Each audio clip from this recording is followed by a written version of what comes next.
গতবারের মতো এবারও বিতর্ক ছাড়া শুরু হলো না বাংলাদেশ প্রিমিয়ার লিগ বিপিএল। আসর শুরুর মাত্র একদিন আগে চট্টগ্রাম রয়্যালসের মালিকানা ছেড়ে দেওয়ার ঘোষণা দিয়েছে ফ্র্যাঞ্চাইজি কর্তৃপক্ষ। টুর্নামেন্টের একেবারে প্রাক্কালে এমন সিদ্ধান্তে নতুন করে প্রশ্ন উঠেছে বিপিএল এর ব্যবস্থাপনা ও ফ্র্যাঞ্চাইজি কাঠামো নিয়ে।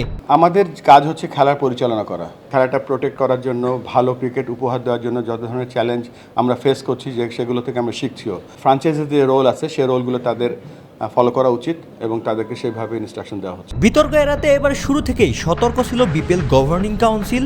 তবে সব প্রস্তুতি সম্পন্ন হওয়ার পরও টুর্নামেন্ট শুরুর আগের দিনই নতুন করে হানা দেয় এই সংকট। অদ্ভুত পরিস্থিতিতে চট্টগ্রাম দলের সম্পূর্ণ দায়িত্ব নিজেদের কাঁধে তুলে নিয়েছে বাংলাদেশ ক্রিকেট বোর্ড।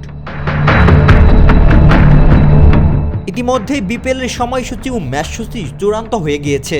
এমন অবস্থায় ফ্র্যাঞ্চাইজির সরে দাঁড়ানোর সিদ্ধান্তে নিঃসন্দেহে কিছুটা হলেও প্রভাব ফেলেছে চট্টগ্রাম দলের প্লেয়ারদের উপর।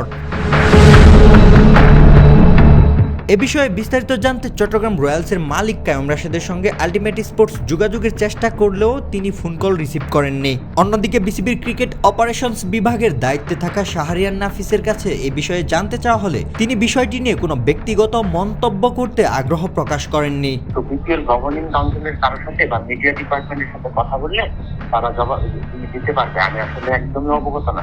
আমি নিউজটা দেখছি সকালবেলা, বা কি হলো কেন হলো আমার রং পার্সন টু ডিসকাস। এটা বিসিবি অফিসিয়ালি যেভাবে বলবে তারা হয়তো আমাকে বলবে।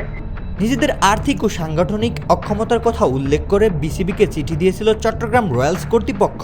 চিঠি পাওয়ার পরপরই বিপিএলকে বিতর্কমুক্ত রাখতে জরুরি সিদ্ধান্ত নেয় বিসিবি। বিপিএল গভর্নিং কাউন্সিল বিভাগের চেয়ারম্যান ইফতেখার রহমান মিঠু এবং মিডিয়া বিভাগের চেয়ারম্যান আমজাদ হোসাইনের তত্ত্বাবধানে নতুন করে গঠন করা হয় চট্টগ্রাম দলের ম্যানেজমেন্ট। দলের পরিচালক হিসাবে দায়িত্ব পেয়েছেন সাবেক জাতীয় অধিনায়ক হাবিবুল বাশার সুমন। এর আগে চট্টগ্রাম ফ্র্যাঞ্চাইজির অধীনে কাজ করতে গিয়ে মাঝপথে দায়িত্ব ছেড়েছিলেন তিনি, তবে এবার বিসিবির অধীনে নতুন করে দায়িত্ব গ্রহণ করেছেন।